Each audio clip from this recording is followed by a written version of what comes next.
Hello everyone, সবাই কেমন আছো? আশা করছি ভালো আছো। আমিও ভীষণ ভালো আছি। সো দেখো আমি আন্দামানে কোথায় এসেছি। এটা আন্দামানের মধ্যে ছোট্ট একটা দ্বীপ নীল। তো দেখতেই পাচ্ছ এখানে কত বড় বড় পাথর।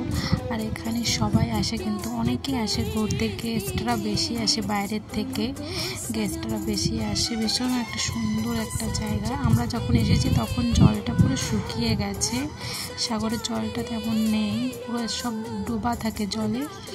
সো দেখো কি বড় বড় পাথর। জায়গাটা খুব সুন্দর। আশা করছি তোমাদের ভালো লাগবে। ভালো লাগলে অবশ্যই একবার এসে ঘুরে যেও। আন্দামান একটা খুব সুন্দর জায়গা, ছোট্ট জায়গা কিন্তু খুব সুন্দর, দেখার মতন জিনিস আছে এখানে। মানে যে এসেছে সে নিশ্চয়ই জানবে যে জায়গাটা কতটা সুন্দর। তো দেখো এখানে আমার হাজব্যান্ড আগে, আমি পেছনে আসছি। এখানে জল অল্প অল্প ভরে গেছে, আর বাকি আর একটু পরে ফুল ভরে যাবে। দেখতেই পাচ্ছ কতটা খালি, সব জলে ভরা থেকে। আশা করছি তোমাদের এই ভিডিওটা ভালো লেগেছে। ভালো লাগলে অবশ্যই লাইক, কমেন্ট, সাবস্ক্রাইব করো। Tata, bye bye.